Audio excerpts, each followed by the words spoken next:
Praise God, magandang umaga po sa inyong lahat. So, uulitin ko po, hindi ito ang pinaka-text natin, pero gagamitin ko itong pinaka-reference sa aking title, no? Sabi rito ni Pablo sa kanyang sulat, Filipos 1, talatang 6, or Philippians 1, verse 6. Pakinggan niyo po mabuti. Sabi ganon, being confident of this very thing, that He who has begun a good work in you will complete it until the day of Christ Jesus. Ang sinasabi po rito ni Pablo na ang Diyos daw, nung kayo ay iniligtas, meron na kaagad siyang sinimulang gawin sa buhay ninyo. At yun ay ang pakabanalin kayo, pakabanalin ako hanggang sa ito ay makumpleto niya hanggang sa pagbaritong muli ng ating Panginoon. Amen? So, merong ginagawa ang Panginoon na maaaring hindi nyo napapansin, pero napapansin ng iba. Amen? So, tayo po muna ay manalangin. Misa pa kami nagpapasalamat sa iyong dakilang presensya sa araw na ito. Salamat sa mga anak mo na nandito, nagbigay ng oras para makinig sa iyo. At sama-samang manambahan sa iyo, Panginoong Lord, aming dinadakila ka, aming tinataas ka sa aming kalagitnaan. At dalangin ko, Panginoon, mangusap ka po ngayon sa sino mang nakikinig sa iyo sa aming live broadcast sa Facebook at maging dito sa aming simbahan, Panginoon. Mangusap ka at bigyan mo kami ng unawa sa iyong mga salita. Pagpalain mo po ang bawat isa na naandito na sila'y uuwi ng bahay na busog sa iyong mga salita, Panginoon. Salamat. Ikaw po ang maluwalhati sa araw na ito sa pangalan ni Jesus. Amen. Praise God. When God saved you, He began a good work in you. Nung kayo po ay niligtas ng Diyos, sinimulan niyang gawin ang bagay na napakabuti sa inyo. Kaya po hindi na panghihinayang kung ikaw ay nagpapatuloy sa pananampalataya. So magandang araw po sa inyong lahat at salamat. Tayo po kayo yung mga, sino ang first time ngayon dito? Meron ba? Mga first time kayo? Tayo po kayo. Welcome po namin kayo rito sa aming simbahan. Palakpakan natin ang Panginoon sa buhay. So, pwede na po kayong maupo at ihanda niyo po ang inyong mga puso para sa mensahe ng Panginoon. Okay, sisimulan ko ito. A day will come when all of us will stand naked before a holy God. At yan po ang aking pinakang concern sa inyo. We all must make sure that we will all go to heaven and eternally be with the Lord. Ang sinasabi ko po, darating ang araw pagbabalik ng ating Panginoon, tayo ay haharap sa Kanya ng hubad. Ano yung ibig sabihin? Na wala tayong dala-dala kahit ano paman at tayo ay haharap sa paghatol ng Diyos. Kaya nga, ang pinaka-concern ko po, kaya hindi ako tumitigil sa pangangaral dahil ayoko na merong ni isa man sa inyo na mapapahamak at mapupunta sa impyerno. Walang may gusto na mapuntang impyerno. Ano ang kalalagayan mo sa harapan ng ating Diyos? Amen? Yun po yung pinakamahalaga kasi ito po ang destinasyon ng tao. Sa ayaw at sa gusto mo, ang tao po ay mamamatay. Tama? Mamamatay ang tao. Yun po ang dulo ng buhay natin. Pero, bago po tayo mamatay, pinakamahalaga ng ating mga sarili, ang ating kaluluwa ay nakahanda na mapunta sa langit or makasama ng ating Panginoon. Kaya nga para sa aking personal, I don't take light the Word of God because this is a very serious matter. Ang salita po ng Diyos ay napakahalaga. This is not a game we can play around with. So, dapat maging seryoso tayo dahil hindi po biro ang salita ng Diyos. So, when it comes to the Word of God, huwag natin itong maliitin at ituring na parang isang simpleng bagay lang. Huwag po natin mamaliitin ang salita ng Diyos sapagkat we have to live by it. The Word of God is life ang salita po ng Diyos ay buhay para sa atin. Tingnan niyo po sa Proverbs chapter 4, yung po ay napakaliwanag, 4 verses 20 up to 23 hanggang 24. Proverbs 4 verse 20, sabi pong ganon, "My son,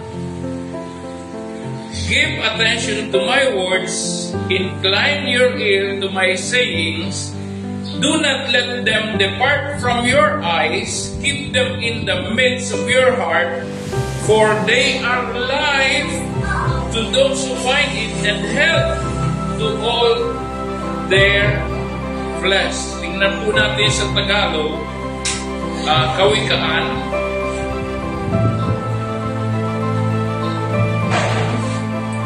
Sa Kawikaan po ito,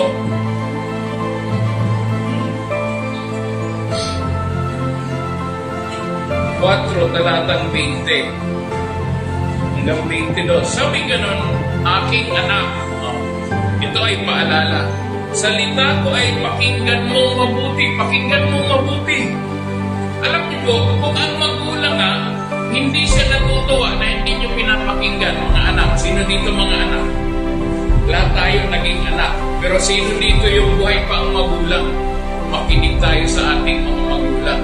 Dahil hindi yan natutuwa pag hindi tayo nakikinig. Now, ang punto ko rito, ano pa kaya ang Diyos kung hindi ka makikinig sa Kanya? Amen?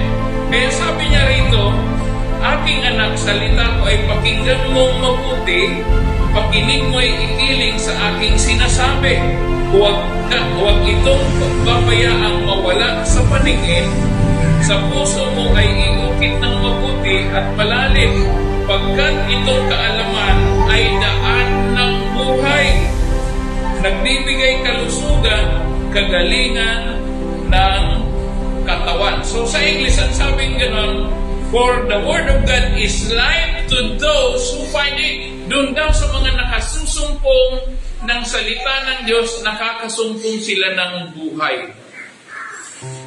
Naalala niyo ba ang sabi ng Panginoon? Sabi niya, hindi lamang sa tinapay nabubuhay ang tao, kundi sa bawat salita na nagmumula sa bibig ng ating Diyos. So, yun po ay napakaliwanag. Binibigyan ko ito ng diin upang maging seryoso tayo sa pakikinig ng salita ng Diyos. Okay. Now, this is the gospel of the Lord Jesus Christ. Dito po nakabase sa salita ng ating Panginoon ay buhay at kamatayan. Nakabase diyan. Ano pa? Ang langit at ang impyerno, yan din ang pagbabatayan natin. I believe that some of you will hear me and receive God's word and will go to heaven, and when you die, sa langit kayo pupunta. Subalit hindi lahat po ng nakikinig ay nakikinig nga dapat. Sapagkat yung iba ang naririnig lang nila ay babala at babala at babala at hindi nila sineseryoso ang salita ng Diyos. Alam niyo po ba, marami hindi naman talaga totoong nakikinig. Even dito sa ating life, alam ko na mayroong mga nakikinig ngayon, but I am so serious about this matter sapagkat ito po ay buhay para sa atin kung ating mapapakinggan. Ito po ang pagkain ng ating mga kaluluwa. So I'm talking to all of you, kaya po I have the courage to continue preaching. I have to live by it, and we need the Word of God. Kailangan natin ang salita ng Diyos because this is the most important thing in life that everyone should have. Kung meron pong pinakamahalagang bagay na dapat meron ng isang tao ay ang salita ng Diyos. Alam niyo po ba sa China? Sino ang nakakaalam na ang China ay isang communist country? Alam ba natin yun? Ang China po ay isang communist country. So, pero sa kabila nun, marami sa kanila ay mga mananampalataya at umaabot ng 70 million ang Kristiyano sa bansang China. So magtataka kayo komunista pero mas marami pa sa atin kumpara sa atin. Mas marami pa ang mananampalataya sa kanila. Bakit po? Ang populasyon po nila ay umaabot ng 2 bilyon. So hindi yun nakapagtataka. 2 bilyon, tayo po ay nasa 110 million sa kasalukuyan ang ating populasyon. 85% niyan ay mga Catholic and some other religions. 15% pinaghahati-hatian pa yan. May Iglesia, may Jehovah, may kung ano-ano pang religion. At mga born-again believers o yung mga pinatawag na Kristiyano. So, yan po ang statistics sa ngayon. At nakakalungkot kung inyo pong susuriin, kahit sa paligid ninyo, makikita nyo na mas maraming mga tao ang nabubuhay sa kasalanan. Tama po? Tama? Nakikita natin yan. Kahit saan tayo pumunta, makita nyo ang behavior, ang mga pag-uugali ng tao. Sabi nga, they live like the devil. Tingnan nyo, bakit? Kung kayo pa ay magbabasa ng mga balita, sa mga newspaper, makikinig kayo balita sa TV, sa radyo, manonood kayo sa TV, makikita nyo ang mga balita, puro, may good news ba? Bihira. Bihira. Kung meron ng good news na gusto nyo mapakinggan, ang salita ng Diyos, ang tawag ko dyan ay the good news of Christ. Mabuting balita ang salita ng Diyos. So I am very much concerned about your soul, about your salvation, and about your eternal life. Yung po ang pinapali ko rito. Kaya nga sabi ko, last time nagkaroon kami ng change pulpit, doon ako nasa isang church sa Salt of Light. Pero September, hindi muna ako nagpa-assign ng kasabay na oras ko. Sabi ko, doon muna ako sa amin dahil pipiliin ko na i-nurture ko muna ang mga dumadalo doon para yung kanilang kaluluwa ay mapagtibay, yung kanilang espiritualidad ay maging matatag, na manatili sila sa pananampalataya sa Panginoon, pero inassign pa rin ako sa Mount Zion. So pagkatapos dito, larga kami doon ni Kuya Ed. Pero sa September pa po yun, sa unang linggo ng fifth Sunday pala, 5th Sunday ng September, pang-5. Okay, so sabi kong ganun, wealth cannot send you to heaven. Yung mabubuting gawa, hindi rin yung maghahatid sa iyo sa langit kung tutusin. Sapagkat ang basehan ng ating kaligtasan ay walang iba kundi ang ating Panginoon. Sabi niya sa John 14:6, ano sabi niya? I am the way, the truth, and the life. And no one can come to the Father except through me. Sabi ni Jesus Christ. So siya ang basehan. Siya ang ating buhay. So naniniwala ako na eto po, doon sa mga rooted na salita ng Diyos, doon sa mga totoong nakaranas na ng kaligtasan mula kay Kristo, eto po ang pwede niyong maging attitude. You would rather die than deny Jesus Christ. Ipaglalaban niyo talaga ang ating Panginoon kung kayo ay malalim na sa pananampalataya. Kumbaga, ilalaban niyo na hindi baling patayin kayo, huwag lang kayong mahiwalay kay Kristo. Tama? Bakit ko sinasabi yan? Kasi darating po ang panahon na magiging ganyan kahigpit.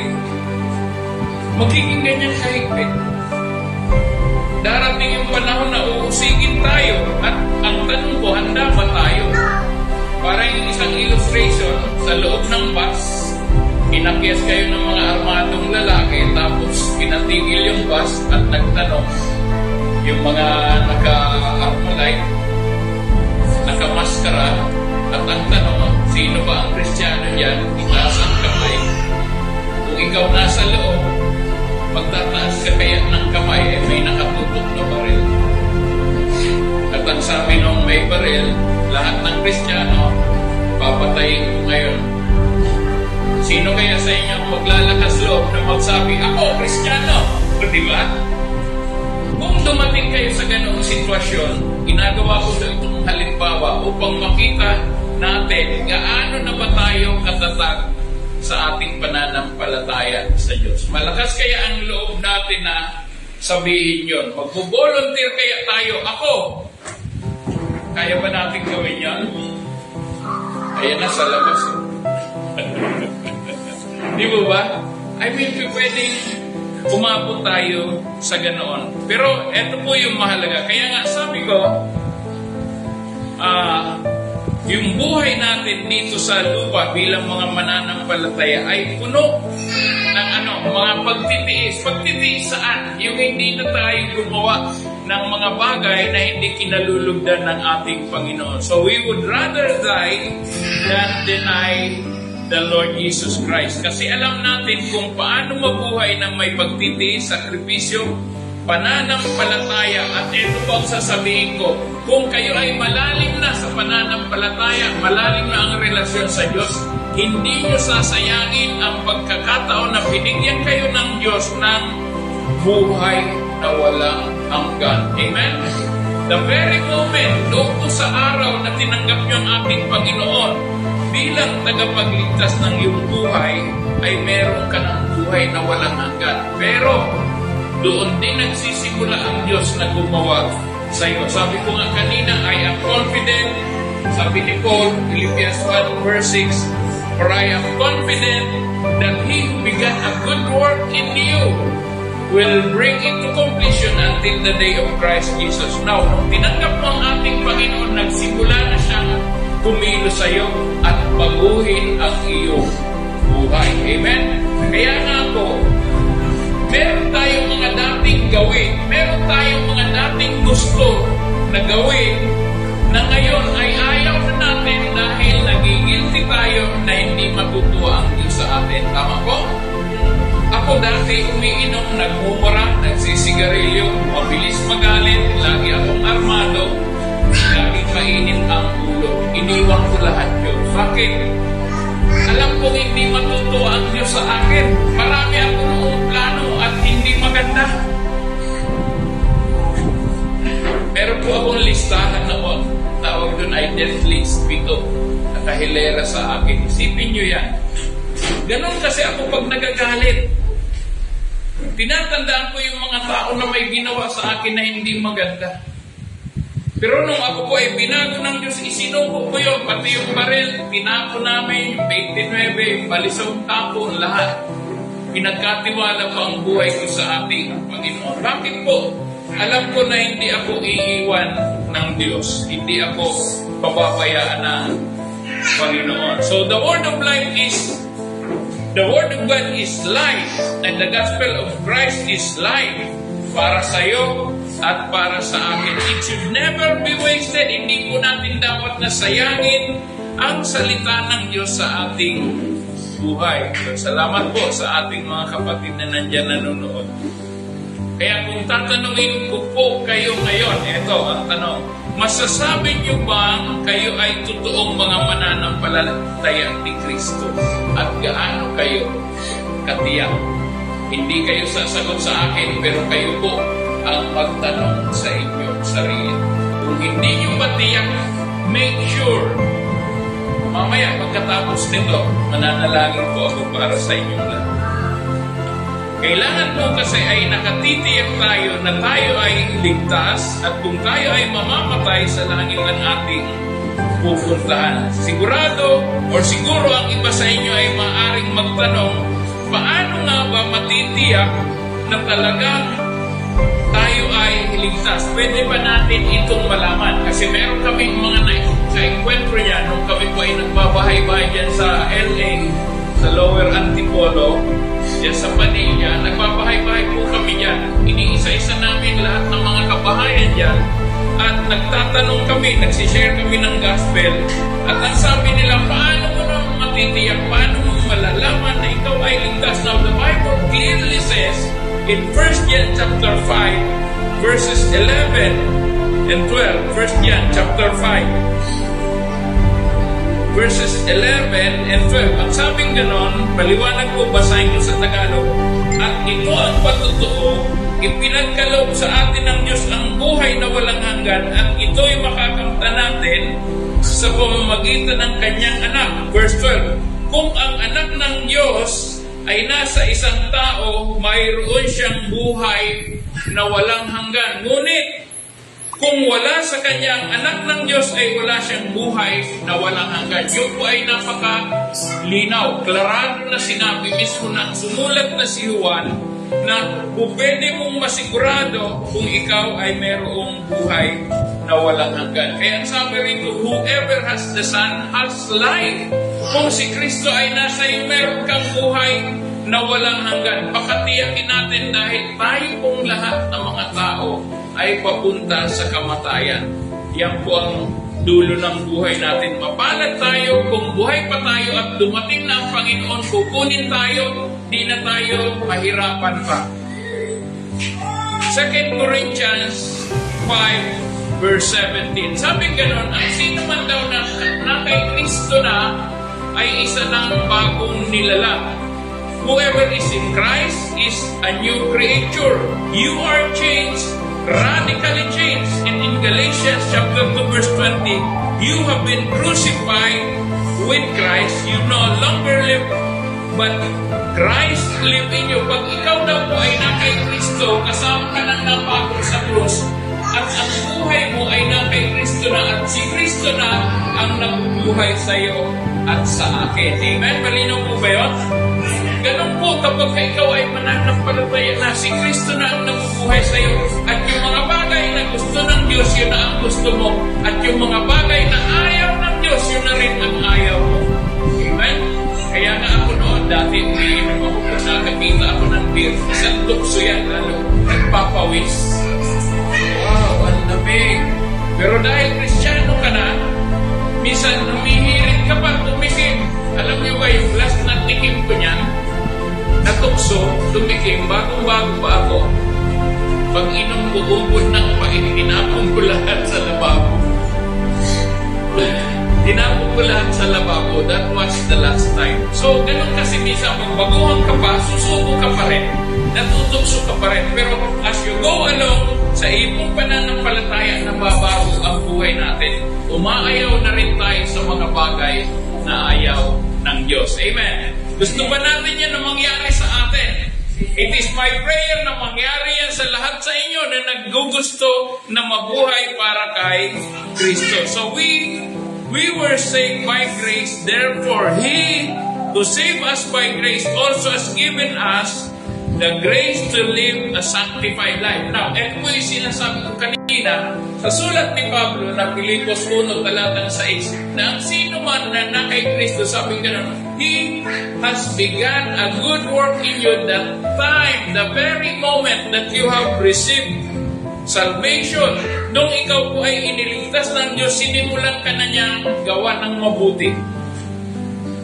At yan ay patuloy ang ginagawa niya. Kaya minsan may gagawin kang masama, nakukontrol mo na. Bakit? Kasi ang banal na Espiritu ang pumipigil sa iyo, nagpapaalala sa iyo, nagtuturo sa iyo na huwag mong gawin yan dahil hindi matutuwa ang ating Panginoon. So nagkakaroon ka na ng tinatawag na self-control, and you now began to live a sanctified life. Pag sinabi pong sanctified life, it is a life that pleases God.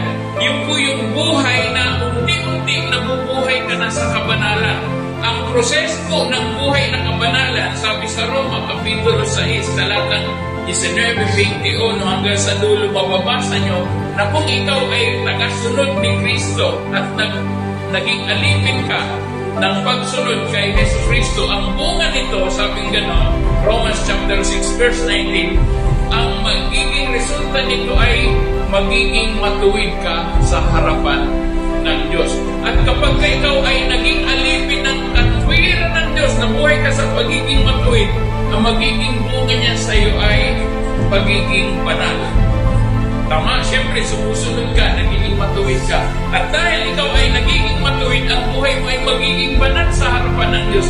At ang kabanalan na dulot ng iyong pagsunod sa katwiran ng Diyos ay magre-resulta sa iyo ng buhay na walang hanggan. Amen?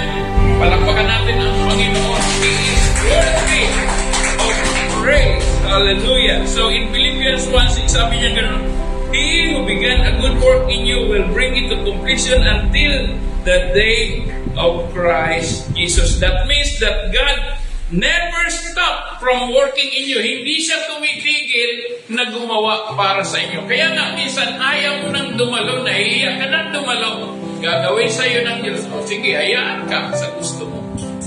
Ngayon, nagkasakit ka. Ultimately, wala kang ibang matatawagan, wala kang ibang malalapitan, balik sa Diyos. Tama? Kaya kung minsan, inahayaan ng Diyos, sige lang, kung ayaw mo, hindi ka pipilitin ng Diyos. Ang sabi ng ating Panginoon, He has given us the right to choose.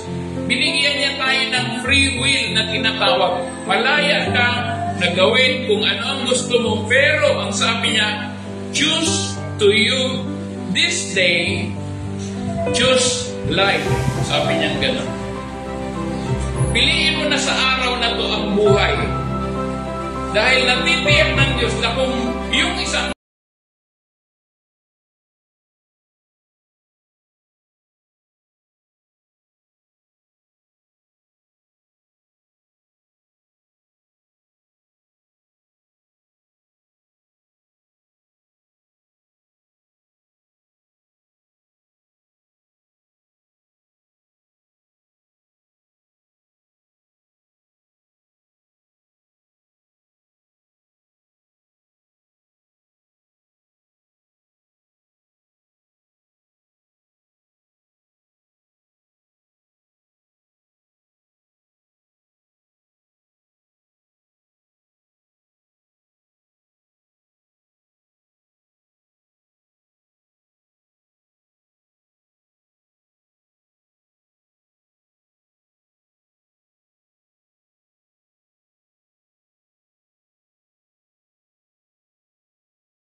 gumagawa siya ng tinatawag na restoration through the process of sanctification. Muli tayong ibinabalik sa image kung paano tayong nilikha ng ating Diyos. Amen? Kaya nga, ang isang tao, hindi po yan likas na masama. Kung yan man ay nagiging masama, it is because of the influence, yung sistema sa mundo.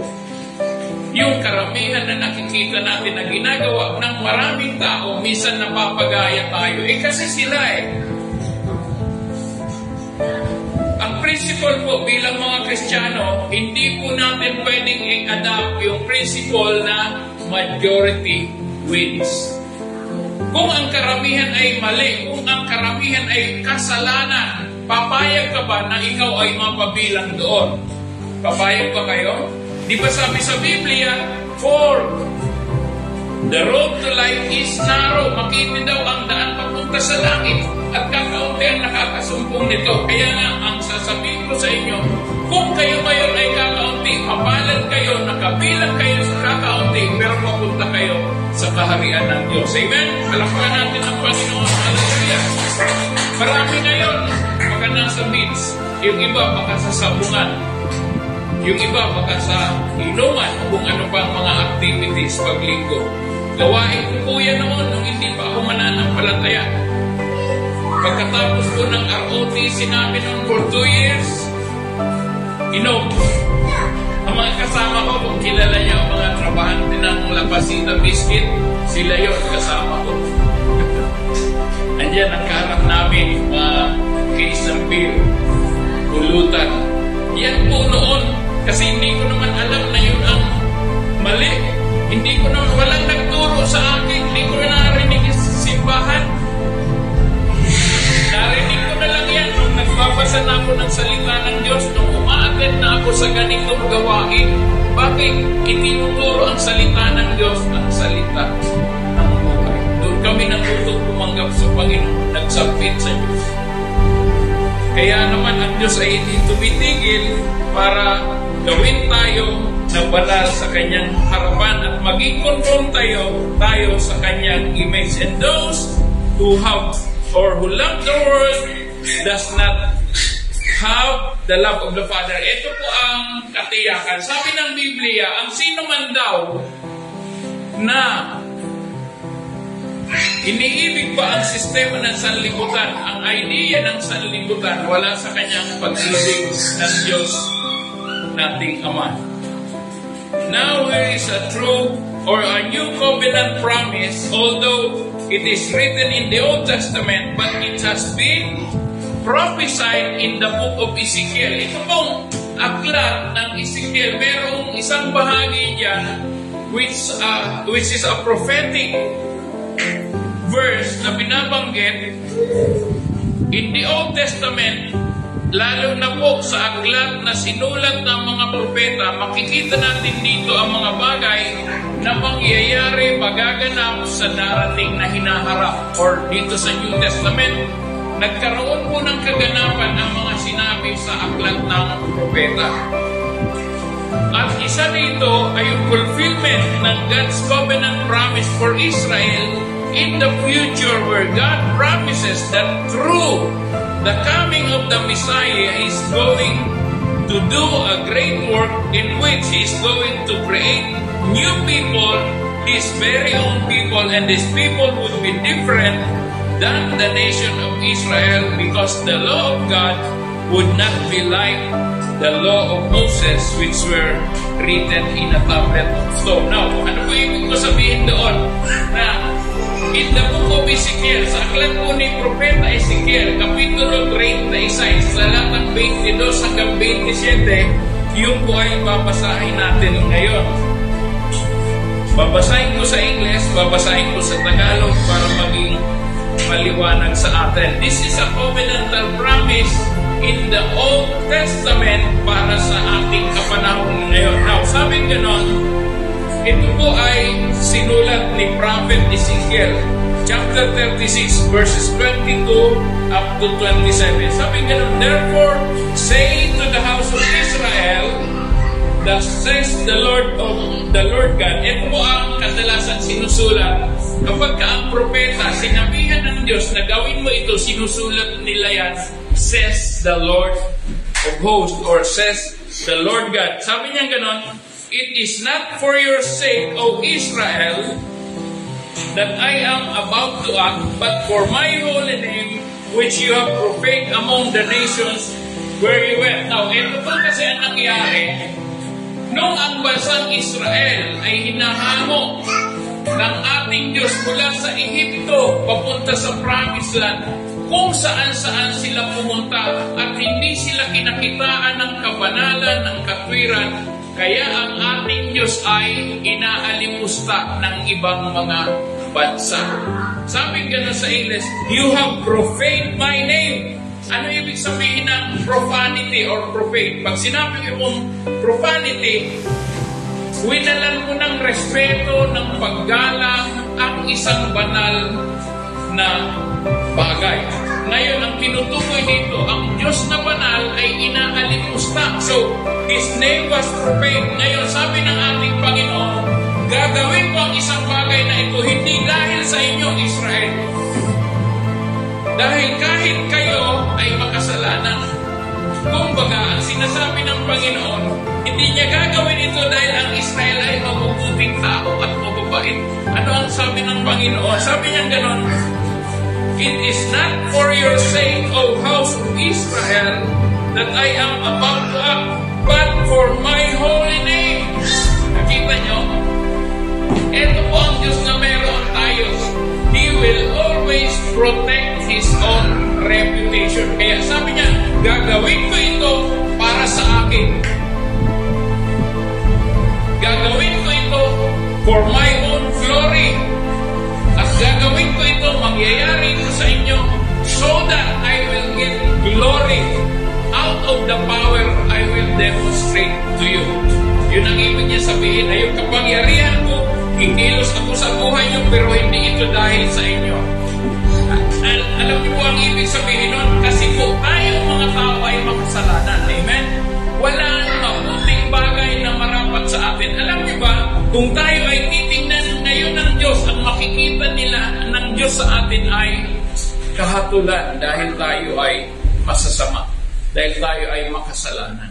Pero purihin ang Panginoon, binigyan niya tayo ng pagkakataan at yun nga, nung si Kristo ay bumaba sa langit, napunta sa lupa, ano ang kanyang ginawa? Namatay para sa atin, para tayo ay magkaroon ng kaligtasan. Amen? Palakpakan natin ang Panginoon. Hallelujah! Ngayon sabi niya sa verse 23, Ezekiel 36, I will vindicate the holiness of my great name. Grabe, ano? Pag sinabing vindicate, ano po yan? Bibigyan niya ng hustisya. Yung panghahamak na ginawa nila sa aking banal na pangalan, bibigyan ko yun ng hustisya. At ang sabi niya, then the nations will know that I am the Lord, declares the Lord God, when I prove myself holy among you in their sight. Kaya nga sabi niya ganun, malalaman ng lahat ng mga bansang ito na nag-alipusta sa akin, itong mga bansa na hinamak ang aking pangalan, malalaman nila na ako ang Panginoon ay banal na Diyos. Sabi niya ganun. At ang sabi niya sa verse 24, ito po napakaganda. Tandaan niyo po mabuti. Sabi niya ganun, for I will take you from the nations, gather you from all the lands, and bring you into your own land. Alam niyo po ba, nagkaroon ng gathering ng mga Israel. Dati, naitabi ko pa yung news na yun. Gumawa ako ng news clip. Gumapit ako sa isang dyaryo, nakalagay doon, that was 1989, nagkaroon po ng tinatawag na Jews influx. Pag sinabi pong Jews influx, ibig sabihin, lahat ng mga Hudyo nagbalikan sa Israel. Kung inyo pong napapansin niya. Ang mga Hudyo po ay nagsikalan sa buong mundo para mga Pinoy. Tama? Para silang mga Pinoy. Halos lahat ng bansa ay mayroong Hudyo. Ngayon, halos lahat ng bansa mayroong Pilipino. Tama? Ngayon, ang ginawa ng Diyos, because it has been promised, sabi niya sa 24, I will take you from the nations and gather you all from the land and bring you into your own land. Kaya biglang lumobo ang populasyon ng Israel. Dahil nangyari na yung sinabi sa Old Testament, nangyari sa ating kapanahunan, unti-unti nagbabalikan na ang mga Hudyo sa Israel. Yan po ay katuparan ng sinabi ng ating Panginoon. At ano ba ang sabi niya? Verse 25, ito po ay napakaganda. Sabi niya gano'n, then I will sprinkle clean water on you. Pag sinabi kong clean water, yan po ay yung salita ng Diyos. Papaliguan ko kayo ng salita ng Diyos and you will be clean. Naalala niyo po ba noong ang Panginoon ay hinuhugasan ang paa ng mga disciples? Sino nakakaalala? Yung tinatawag na feet washing. So sabi ni Pedro,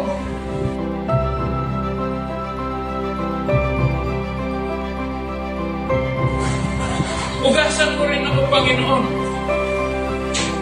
Kasi sabi niya, noong una, kasi hinuhugasan niya yung mga paa ng alagad. Sabi niya gano'n,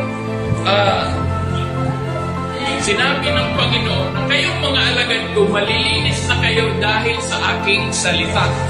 So yun po ang ibig sabihin na water, clean water, na malinis na ang mga alagad ng Panginoon na kasama niya dahil sa kanyang salita na sinasabi sa kanila. And by obedience, sila po ay naging malinis na sa harapan ng Diyos. Now, sabi gano'n ni Pedro na, ay Panginoon, huwag mong hugasan ng aking paa. Parang sinasabi niya na, hindi ako karapat-dapat. So sabi ng Panginoong Jesus sa kanya, kung hindi kita hugasan ng paa, wala kang bahagi sa aking kaharian. Sabi ng Pedro, o sige Lord, paliguan mo na ako. Grabe itong si Pedro. Paliguan mo na ako. Huwag lang paa, hugasan mo sa akin. Kilala niyo naman si Pedro, napaka-impulsive. Now, ang gagawin po ng ating Panginoon, sabi niya, I will take you from the nations, gather you from all the lands, and bring you into your own land. Then I will sprinkle clean water on you, and you will be clean. It is only the power of the Word of God one of us will be clean. Sa pamagitan ng salita ng Diyos, in our obedience to it, doon tayo nagiging malinis sa harapan ng Diyos. Bakit po? Tayo ay makasalanan, tayo ay marumi sa harapan ng Diyos. Without the Word of God, tayo po ay marumi. At ang sabi ng Biblia, gagaya lang tayo ng isang maruming basahan. Kahit pa ang pinakamabuti nating gawa, parang basura lang sa harapan ng Diyos. At nung binanggit mo yan sa Old Testament, sa Book of Isaiah, ng atin daw mabubuting gawa ay katumbas lang ng filthy rags. Alam niyo po ba ang filthy rags na ginagamit doon? Yung po ay yung pasador. Alam niyo yan, mga babae. Yung pasador. Ngayon, sa modern day natin, napkin. Yung mabubuting gawa nyo, kagaya lang ng napkin na ginamit na. Amen? Yung po yung mabuting gawa natin sa harapan ng Diyos, maruming basahan lang yun, kagaya ng pasador na gamit na. Diba? So, ibig sabihin wala tayong may pagmamalaki sa ating Panginoon. So, sabi ng Panginoon, dahil sa aking salita, kayo ay magiging malinis. At nagsabi niya, I will cleanse you from all your filthiness. Lilinisin ko kayo sa lahat ng inyong karumihan, from all your idols. Tatanggalin ko lahat ng mga idols sa buhay ninyo. Lahat ng mga bagay na mas binibigyan ninyong pagpapahalaga ng kumpara sa akin, at tanggalin ko yan sa inyo. Kaya po kapag ikaw ay naging Kristiyano na, ayaw mo na doon sa mga Diyos-Diyosan sa buhay mo. Amen? Kasi wala namang buhay yun, walang may tutulong sa iyo. Patay yun, ipitikin mo sa mata, sa ilong, wala, hindi yung gagalaw. Walang magagawa yun. Yung po ay gawa lang ng kamay ng tao. At yun po ang sinasabi niya, aalisin ko kayo noon, tatanggalin ko yun sa inyo. Pagdating sa verse 26, moreover, I will give you a new heart. Wow! Palagpagan natin ang Panginoon. And that is the time yung sinasabi ko, when God saved you, He began a good work in you, and He never stopped doing it again and again para lang tayo ay ma-purify, ma-sanctify, and be conformed into His own image. Wow! Ang sarap kaya na tayong lahat ang makikitang imahe ay ang image ng ating Panginoon. Amen? Yung pagsasabihin ng mga taong nasa labas, ibang-iba ka na ngayon. Dati mukha kang pasas. Ngayon mukha ka ng ubas.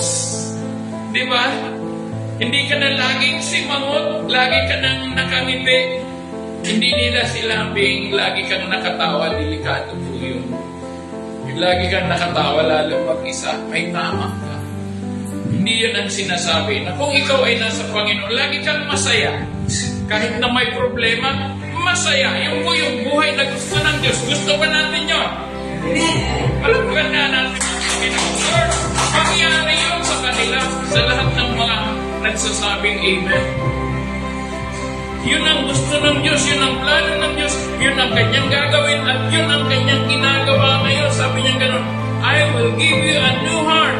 At ano pa, I will put a new spirit in you. Yun po yung sinasabi sa 2 Corinthians 5 verse 17, that whoever is in Christ is now a new creature. Bago ka na. Si Kristo na ang nabubuhay sa iyo. At nawa, yun po ang nangyayari sa atin. Kung kayo po ay guilty, how can I? Paano ako mabubuhay sa ganun din? Magbasa ka. Sundin mo ang sinasabi ng salita ng Diyos. Makinig ka sa mga mensahe. Mababago ka. Wala pong sino man sa atin, kahit mga preacher, lahat niyang marurumi, makasalanan. Binago lang tayong lahat ng ating Diyos. Amen? Ang malungkot lang ngayon, marami nakakarinig ng salita ng Diyos pero nabubuhay sa kasalanan. Yun po yung nakakalungkot. What about kung dumating sa iyo bigla ang kamatayan? Wala kang habulon. Hebrews 9 verse 27, for it is once appointed unto man to die once and follows judgment. Ang tao raw po pag namatay, paghatod ka agad ang kasunod. Hindi mo na siya pwedeng ipag-pray na mapunta pa sa langit. Once na namatay ang tao, kung saan ang final destination niya, doon siya mapupunta. Kung impyerno, impyerno. Kung langit, langit. Wala pong purgatorio. Forget it. Walang purgatorio sa Biblia. Okay, ano pa ang sabi niya? I will give you a new heart and put a new spirit within you, and I will remove the heart of stone from you, from your flesh, and give you a heart of flesh. Kung yung puso mo ay bato, narinig niyo yung kanta, no? Diba? Pusong bato. Totoo po yan eh. Sa lumang tipan, nandyan na yan eh. Yung mga tao na ayaw sumunod kay Kristo, yun yung sinasabi niyang pusong bato. Ano ba ang bato? Halimbawa, ito, bato, made of stone. Kung ikaw, gawin kong bato, tapos pitikin kita sa mukha, kantiin ko yung tenga mo, sibahin kita, kahit anong gawin ko sa'yo, uhusan kita kumubulong tubig, hindi ka gagalaw. Taman, kasi ikaw ay bato. Yan po ang illustration ng Diyos sa puso na meron ang bansang Israel, bato. Kahit anong gawin ng Diyos na himala, 10 plagues nangyari sa Egypt, matigas pa rin ang kanilang ulo. Ayaw pa rin sumunod kay Moses. Nung nasa biyahe na sila, sabi gano'n kay Moses, bakit mo kami dinala dito sa ilang? Dinala mo pa kami rito para gutumin, para kami ay patayin? Mas mabuti pa sa Egypt, ang daming pakwan, ang daming melon. Alipin naman sila. At ang gusto ng Diyos sila ay gawing malaya, dalhin doon sa kanyang lupang ipinangako sa lugar ng Kanaan. Pero ayaw nila. Mas pinili nila yung kanilang sariling gusto. Kaya ang sabi ng Panginoon, yung ganyang puso na meron kayo na pusong bato, aalisin ko yan, tatanggalin ko yan, papalitan ko yan ng heart of flesh. And sa verse 27, sabi niya ganon, I will put my spirit in you. Yung mismong espiritu ng Diyos, yan ang ilalagay niya sa puso ng bawat isa sa atin. At ang sabi niya, I will put my spirit within you and cause you to walk in my statutes. Alam niyo po ang ibig sabihin niyan? Once na ang banal na espiritu ng Diyos ay sumasa iyo, yun ang magtutulak sa iyo. It will propel you to obey God's word. Yung ba ang magtutulak sa iyo upang ikaw ay maging masunurin sa salita ng Diyos, upang magawa mo ang kanyang mga kautusan. And you will be careful to observe my ordinances. Without, kung wala pa ang banal na espiritu ng Diyos sa buhay natin, hindi tayo makakapamuhay ng matuwid sa harapan ng Diyos. Kaya yun ang kanyang ginagawa. And He began a good work in you. And He never stopped doing it. Amen? Hindi siya tumitigil. Kaya kung kayo po ay pinapaalalahanan ko, atin kayo paglinggo. Bigyan nyo ng isang araw ang Diyos. Actually, hindi naman isang araw. We start at 9, we end at 10. Ganun lang, 1 hour. Nakamasarap na marinig nyo na one day somebody will tell you, alam mo, nakita ko sa iyo si Kristo. Yun lang may ginawan kang mabuti, sasabihin nila, hulog ka ng langit. Huwag niyang tanggapin niya, sabihin niyo po, hindi ikaw si Lucifer. Si Lucifer lang po ang hinulog galing sa langit.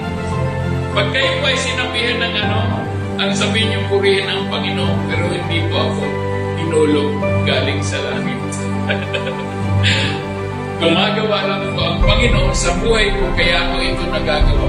Sabi niya, I will put my spirit within you, cause you to walk in my statutes, and you will be careful to observe my ordinances. Kaya po hindi na nakapagtataka once you become a child of God. Kung ikaw po ay na kay Kristo na, anak ka na ng Diyos, yung Espiritu ng Diyos, yun na po ang kumikilos sa buhay mo. Sabi ng Panginoon sa bansang Israel, gagawin ko ito hindi dahil sa iyo. Ano po ang point ng Diyos dito? Ba't niya sinabi yun? Para maintindihan natin na kung tayo man ay iniligtas ng Diyos, wala tayong may pagmamalaki. Bakit? Ginawa lang ng Diyos yan para ingatan niya ang kanyang sariling reputasyon. Para patunayan niya na siya ay banal, gagawin ka rin niyang banal para sa kanya. At alam niyo po ba, ito maganda rito, nung tayo ay tinawag ng Diyos, pinili ng Diyos, ibinubod tayo ng Diyos, ibinubod niya tayo para sa Kanyang sarili. Amen? Yun yung the best. Yung ibilang ka ng Diyos, akin to. Pag-aari ka ng Diyos. At kung ikaw ay pag-aari ng Diyos, God will surely provide for you. You are protected. You are covered by God's protection. Amen? Kaya nga nagtataka ako, bakit yung iba lumalayo pa kayo? Bumalik kayo rito. Sabi ng Panginoon, dito sa church na to, ayaw nyo rito, okay lang sa akin. Ang sinasabi ko, bumalik kayo sa Panginoon. Kasi dito kayo mag-church kung malapit kayo dito.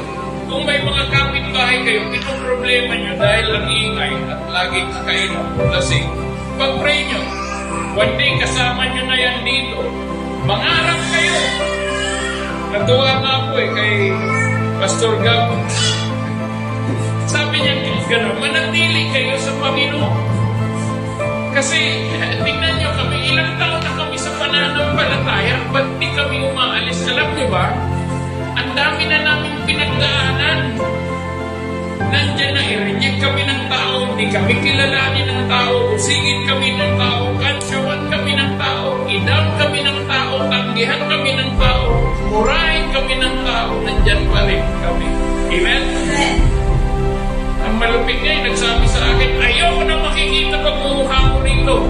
Nagsabi niya sa akin, may utang sa akin, 70,000. Diba? Naranasan niyo yung gano'n. Yung lahat ng gigil ko doon, sa mata ko na lang dumaan, iyak. Wala na, hindi ko na kaya gawin yung dating buhay ko eh. Pag ikaw ay na kay Kristo, bago ko na nilalang, tandaan po natin yan. Amen? Yung po yung masarap sa buhay ng isang pananampalataya. Your life is reserved for God.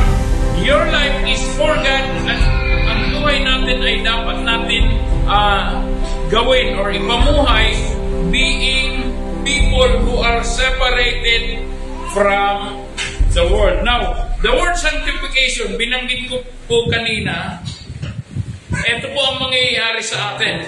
God will not stop doing a good thing in you in order for you to become holy as He is holy. So yun po ang kanyang gagawin. Every word, every action that contradicts God's will and God's nature, everything in this earth that opposes God, yun po yung tinatawag ng Diyos na I will take you out from those things.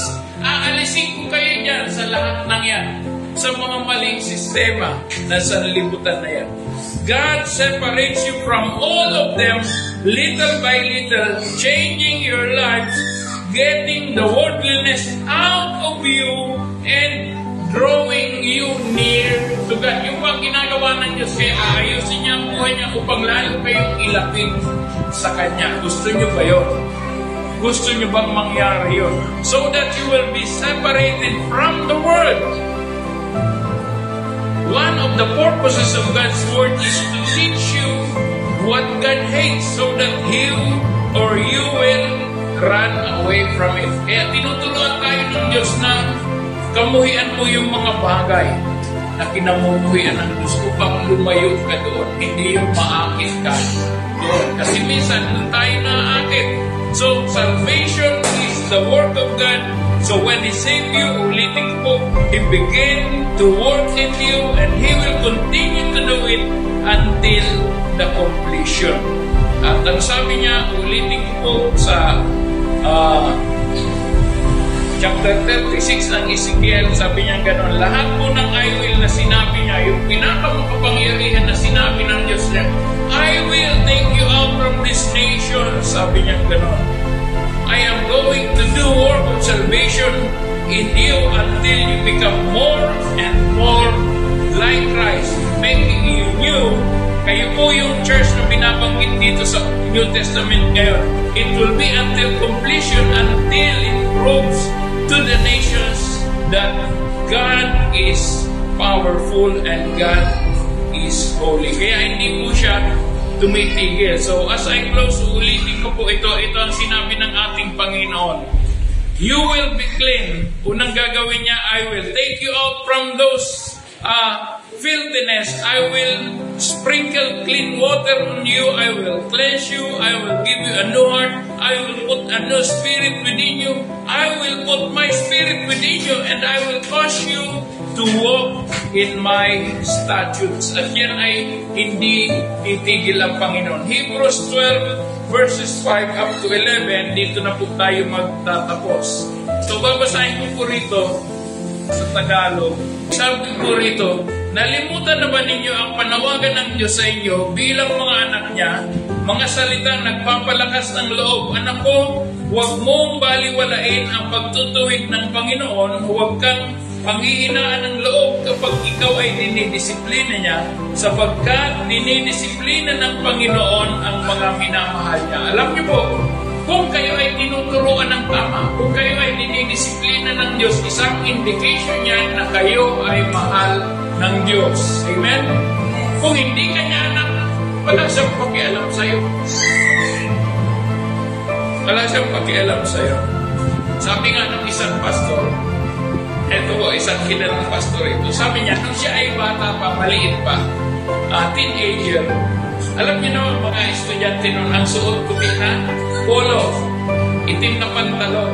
Ang hilig niya talaga maglaro sa putik. Kaya minsan binili siya ng nanay niya. Ganda-ganda, bagong polo, bagong pantalon. Kung ano ang sinabi ng nanay na huwag gagawin, yun ang kanyang ginawa. Kaya pag-uwi niya, kasama ang kanyang mga barkada, laro sila sa putik. So, uwi na siya. Pag-uwi niya, kita niya ang kanyang nanay, nagliliyab na ang mga mata. At ang sabi niya sa kanyang dalawang barkada, ano, sasamahan niyo ba ako? Sasamahan niyo ako, kasama ko kayo ha, na nag-agree yung dalawa sumama. Hindi, akala niya, ang gagawin ng nanay, hindi siya pagagalitan. Sabi niya kasi, Ma, tingnan mo naman, tatlo kami. Alam mo namang pagalitan mo ako. Sabi ng nanay, alam mo, yung dalawa na kasama mo, marurumi damit, di ko naman mga anak yan eh. Ikaw ang anak ko.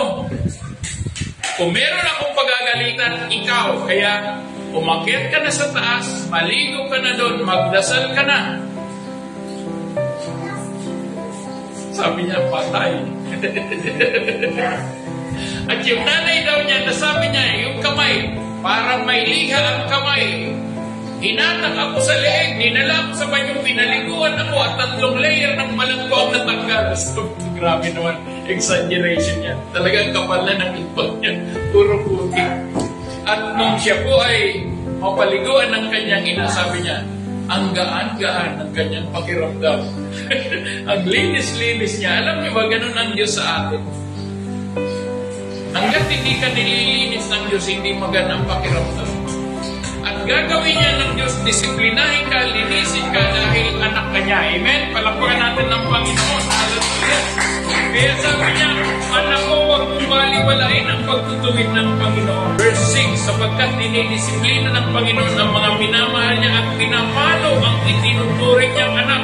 Tiisin ninyo ang lahat ng hirap tulad sa pagtutuwid ng isang ama dahil ito'y nagpapakilalang kayo'y tinatanggap ng Diyos bilang tunay niyang mga anak. Sinong anak ang hindi dinidisiplina ng kanyang ama? Kung ang pagdidisiplina na ginagawa sa lahat ng anak ay hindi gagawin sa inyo, hindi kayo mga tunay na anak, kundi kayo mga anak sa labas. Kaya kung kayo po hindi dinidisiplina, magtanong-tanong na kayo, pagka kayo ay anak sa labas. Verse 8, kung ang pagdidisiplina ay ginagawa sa lahat ng anak, yan ay ginagawa dahil kayo ay anak. Verse 9, hindi ba't dinidisiplina tayo ng ating mga magulang at dahil yan, ginagalang natin sila. Hindi ba't upang tayo mabuhay, mas nararapat na tayong pasakot sa Diyos na ating Ama sa Espiritu sa loob ng maikling panahon, dinisiplina tayo ng ating mga magulang para sa ating ikabubuti. Akala kasi ng mga bata, pag inuutosan mo, galit ka. Utos ng utos. Alam niyo ba kung bakit? Tinitrain, sinasanay na maging responsable ang mga bata. sinasanay po tayo. Lahat kami nakatoka. Sino ang iigib sa umaga? Sino ang iigib sa hapon? Sino ang magbubunot ng sahig sa araw ng linggo? Sino sa Lunes, Martes at lahat ng araw? Sino ang magwawalis dahil ang daming dahon ng kalamansi, ng kakao, ng kung ano-ano pang mga punong kahoy palibot ng bahay namin? Lahat kami nakatoka. Sino maghuhugas ng pinggan pagkakain sa almusal, tanghalian, hapunan? Lahat kami may toka. Lahat kaming magkakapatid. Dinisiplina kami ng aming mga magulang ng ganoon kahigpit. Isang tingin lang. Ganyan na kami. Malayo pa ang tatay ko, dala yung kanyang toolbox. Mahaba. Karpentero tatay ko, mason. Lahat na karpentero, lahat. Talented na trabahante nga lang. Malayo pa yung nakita namin. Yung salitang dito ay nagdadangata. Ibig sabihin, parating pa lang. Malayo pa lang. Sasalubungin na namin. Magmamano, kukunin yung kanyang hiramenta, tawag namin doon, yung toolbox. Iuwi namin, kasabay pa uwi. Pag hindi mo yung ginawa at nakita kanyang nandun ka, iyan mo na ang puwet mo, tutunog yan. Grabe magdisiplina ang tatay. 2 por 2. 2 por 3. Kung ano available. Sarap! Sino sa inyo ang dinidisiplina na masaya? Wala. Tama? Walang natutuwa. Ako nung pinalo pa ng 2 por 3 Paluin ka ba naman sa pitan? Talaga pa. 2 por 3, malaman yun. Makapal. Alam niyo ba bakit ginawa ng Diyos na makapal ang puwet niyo? Isipin niyo kung buloy ang magbalog pa sa kinapala ng Diyos yung disenyo ng mga puwet natin. Tama? Nakita niyo? Alam ng Diyos yan eh.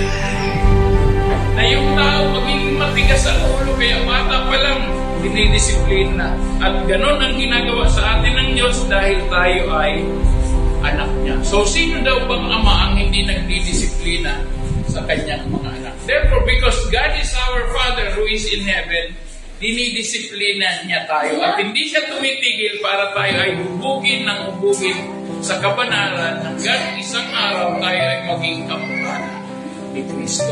Amen? Palakpakan natin ang Panginoon. Tayo ay mananalangin. Hallelujah.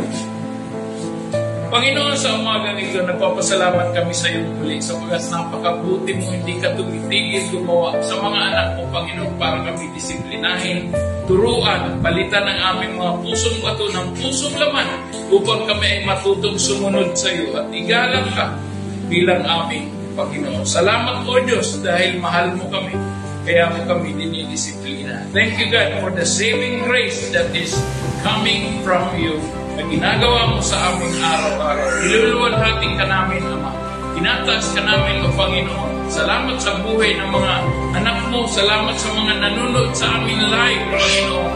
Father, I pray that you will bless them also, Father God. Ano man ang kanilang pangangailangan, kahilingan, mga sakit, karamdaman, anyone from among them, Father God, who are sick, I pray for your healing to be upon each of them.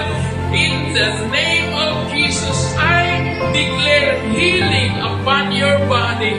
Right now, be healed. Receive the healing in the name of Jesus. In the name of Jesus, be healed. Hallelujah. Hallelujah. O God, purihin ka po at lahat ng ito ay aming hinihiling sa iyo, Ama, sa tayong pangalan ni Jesus.